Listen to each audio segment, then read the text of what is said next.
ഇത് നമ്മുടെ സഹോദരനാണ്. ഇതാണ് ജാമ്യം ലഭിച്ചു. അതായത് ആ സഹോദരൻ MP മാരൊക്കെ നമുക്ക് ചേരുകയാണ്. എന്താ പറയാനുള്ളത് ജോസഫ് ഏട്ടാ? വലിയ സന്തോഷം, എല്ലാവർക്കും നന്ദി പറയുന്നു. സത്യം ജയിച്ചു.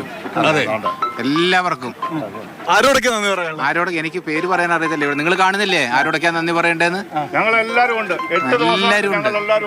എല്ലാവരോടും നന്ദി പറയുന്നു. ഇത് നമ്മുടെ സിസ്റ്ററുടെ സഹോദരനാണ്. കഴിഞ്ഞ 8 ദിവസമായിട്ട് അദ്ദേഹം ഇവിടെ ഉണ്ട്. ഞങ്ങളെല്ലാം പ്രതീക്ഷയോടെ കഴിഞ്ഞിരുന്നു. രാവിലെ കന്യാസ്ത്രീകളെ കണ്ടിരുന്നു. ഞങ്ങൾ കോടതിയിൽ നടന്ന നടപടിക്രമങ്ങളെ കുറിച്ച് പറഞ്ഞിരുന്നു. അപ്പോൾ പ്രതീക്ഷയോടെയാണ് ഞങ്ങൾ പറഞ്ഞത്. അല്ല, അവരോട് പറഞ്ഞു, ഇനി ഞങ്ങൾ വീണ്ടും ഇവിടെ വരും. ഞങ്ങൾ നിങ്ങളെ റിലീസ് ചെയ്ത് നിങ്ങളെ സുരക്ഷിതമായി എത്തിക്കുന്നത് വരെ ഞങ്ങൾ നിങ്ങളുടെ കൂടെ ഉണ്ടാകുമെന്ന് ഞങ്ങൾ പറഞ്ഞിരുന്നു. ജാമ്യം കിട്ടി.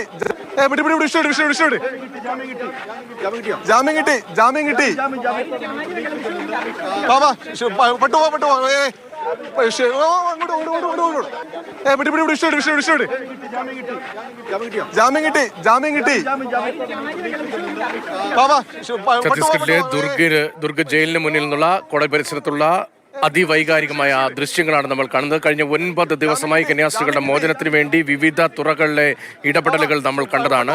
ഇത് രാഷ്ട്രീയ കക്ഷി നേതാക്കൾ ദുർഗിലേക്ക് എത്തുന്നത് നമ്മൾ കണ്ടതാണ്. കേന്ദ്ര മന്ത്രിസഭയിൽ സമ്മർദ്ദം ചെലുത്തുന്നത് നമ്മൾ കണ്ടതാണ്. അങ്ങനെ നിരവധി ഇടപെടലുകൾ ഉണ്ടായിരുന്നു. നിയമപരമായ സാധ്യതകൾ തേടുന്നുണ്ടായിരുന്നു. അതിന്റെ തുടർച്ചയായാണ് ഇപ്പോൾ ജാമ്യം ലഭിച്ചിരിക്കുന്നത്. എപ്പോൾ ജയിലിൽ നിന്നവർ പുറത്തേക്ക് വരും എന്നതാണ് ഇപ്പോഴത്തെ വലിയ ആകാംക്ഷ.